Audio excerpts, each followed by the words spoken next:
Hello one and all, this is Soulful Lordy, James Bullock, once again with another video game first impressions. This time around, Atomic Heart for the PlayStation 4, PlayStation 5, Xbox One, Xbox Series X and S, and PC. Atomic Heart is a first-person shooter with some role-playing and stealth elements implemented, featuring a setting that is very unique because in this setting, Russia, Soviet Union, actually won World War II.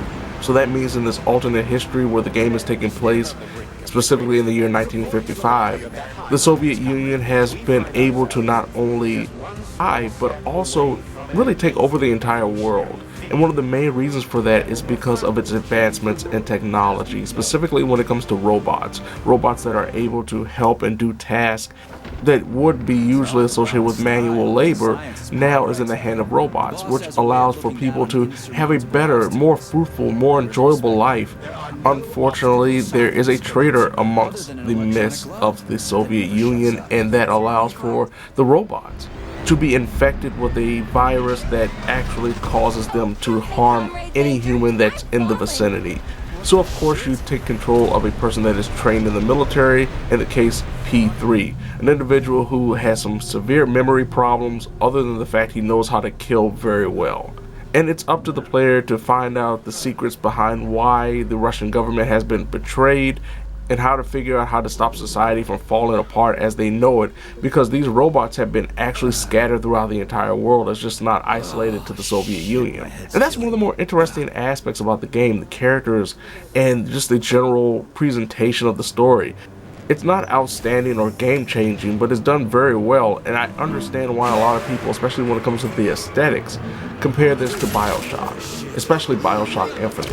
But it really isn't, and one of the main reasons for that is because of the main character, P3. P3 is rooted in the late 90s, early 2000s edgelord type of protagonist that spits out catchphrases, insults, and most importantly, hates the idea of being helped, specifically with one of the major tools of the gameplay, and that is a glove that talks to him. This polymer glove actually gives P3 specific powers that can be upgraded and actually utilized in battle. Of course, you have things like telekinesis, electrifying shocks, and one of my personal favorites, the ability to freeze enemies and then, of course, use your shotgun to blast them away. Now, certain enemies, of course, you can freeze them and shoot them and it won't kill them. And one of the best weapons in the entire game that I've found thus far is the shotgun. It does a lot of damage. You can get a lot of ammo for it pretty much as you progress through the story. And it seems like it's one of those objects that, like most shotguns in any first-person shooter, is a testament to how deadly the weapon can be. But it doesn't feel like you're just stagnant. It doesn't feel like that you have to do this one thing, because you're given quite a few tools via the skill tree that is available by this quite disturbing vending machine that is sexually harassing P3 throughout the entire game. Now, the enemies themselves, and this is one of the biggest gameplay issues for me. Not only are the enemies not necessarily varied as the game starts and even as you get through the first few hours, but most importantly for me, the hit detection feels off. And then to top it off, the hit reaction is even worse. While there is indications that you've been hit, especially when you're hit with an attack that knocks you back, there's a lack of force and oomph behind the enemy's hits that you'll be being hit either from behind or to the side and not really recognize it, other than the fact you see that your health bar has gone down. Now, I have the rumble function turned on my controller, and that's very weak as well, I noticed. It just feels like there's a lack of punch behind the enemy attacks beyond the ones that knock you back. And a lot of the times, the majority of the attacks that they're throwing you are minor attacks, but they do a lot of damage. So you have to be very careful, very mindful. And this also ties into the fact that, to me, the melee combat on the side of P3 is very disappointing. It's floaty. It doesn't feel like you have the best aim at times. There'll be times where you're swinging and either your animation will be interrupted very quickly, or you may just completely miss even though the enemy is right there. When it comes to the gunplay, I think it's actually very good. I don't have really any problems with the gunplay and utilizing P3's powers. But when it comes to melee, it's just one of the weakest points of the game, and definitely something that I don't know how they're necessarily going to fix it, because it's rooted in the gameplay. And maybe that's because I'm playing on console. Maybe on PC it's completely different. But for me, playing on Xbox, it doesn't feel very good when it comes to the melee. There are also QuickTime events, and this is another big problem. Not necessarily because of QuickTime events. They are somewhat of an issue, but one of the biggest problems with this game thus far, and something that they have promised that they are working on, is the small text. You cannot at this time adjust the text. We're a couple of weeks removed from the release, and the text adjustment settings are not there. The accessibility options are not there when it comes to this game.